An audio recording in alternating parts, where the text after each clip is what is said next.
നമസ്കാരം പ്രിയപ്പെട്ട പ്രേക്ഷകരെ, എല്ലാ പ്രിയപ്പെട്ട പ്രേക്ഷകർക്കും പ്രത്യേകിച്ച് നമ്മുടെ ബി ഹെൽപ്പ് ചാനലിൻ്റെ എല്ലാ പ്രിയപ്പെട്ട പ്രേക്ഷകർക്കും നൂലാമാലയുടെ മറ്റൊരു അധ്യായത്തിലേക്ക് സ്നേഹപൂർവ്വം സ്വാഗതം.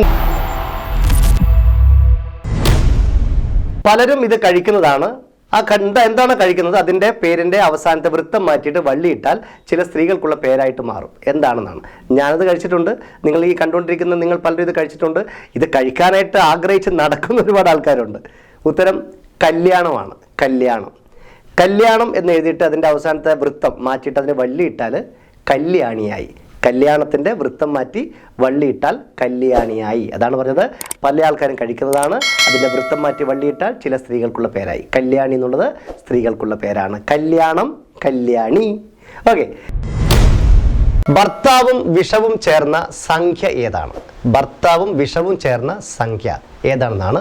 ഭർത്താവും വിഷവും ചേർന്ന സംഖ്യ, അങ്ങനൊരു സംഖ്യയുള്ളൂ. അതാണ് 15. മലയാളത്തിൽ 15 എന്ന് പറയുന്ന സംഖ്യ. അത് പതി എന്ന് പറഞ്ഞാൽ ഭർത്താവ്, നഞ്ച് എന്ന് പറഞ്ഞാൽ വിഷം. അപ്പം ഭർത്താവും വിഷമുള്ള സംഖ്യ 15. ഓക്കെ. അതായത് ഇതൊരു പക്ഷിയാണ്. ആ പക്ഷിയുടെ പേരിൻ്റെ വള്ളി മാറ്റി കഴിഞ്ഞാൽ അത് കൊടുക്കുന്നതും വാങ്ങുന്നതും കുറ്റകരമാണ്. എങ്കിൽ എന്താണ് കൊടുക്കുകയും വാങ്ങുകയും ചെയ്യുന്നത്? ഏതാണ് ആ പക്ഷി എന്നാണ്. ഈ പക്ഷി നമ്മൾ കൂടുതലായിട്ടും ചില ആൾക്കാർ വളർത്താൻ ഉപയോഗിക്കാറുണ്ട്. എന്നാൽ മറ്റു പലരുടെ ലക്ഷ്യം വേറെ ഒന്നാണ്. കടിച്ച് പറിക്കുക, തിന്നുക. ആ പക്ഷി മറ്റൊന്നല്ല, നമ്മുടെ കോഴിയാണ്. കോഴി എന്ന് പറയുന്ന പക്ഷിയാണ്. ഈ കോഴി എന്ന് പറയുന്ന പേരിൻ്റെ കോഴിയുടെ വള്ളി മാറ്റിക്കഴിഞ്ഞാൽ കോഴയായിട്ട് മാറും. ഈ കോഴ വാങ്ങുകയും കൊടുക്കുകയും ചെയ്യുന്നത് കുറ്റകരമാണ്. പരമാവധി കൊടുക്കാതിരിക്കാൻ ശ്രമിക്കുക, വാങ്ങാതിരിക്കാനും ശ്രമിക്കുക. വെള്ളം ചേർക്കാത്ത കറി ഏത് എന്നായിരുന്നു ചോദ്യം. വെള്ളം ചേർക്കാത്ത കറി ഏത്? ചില ആൾക്കാർ പറയുന്ന കാര്യത്തിലൊക്കെ വാക്കിലൊക്കെ വെള്ളം ചേർക്കുന്നു പറയാറുണ്ട്. അതായത് വെള്ളം ചേർക്കാത്ത കറി ഏതാണ്? ഉത്തരം ബേക്കറിയാണ്.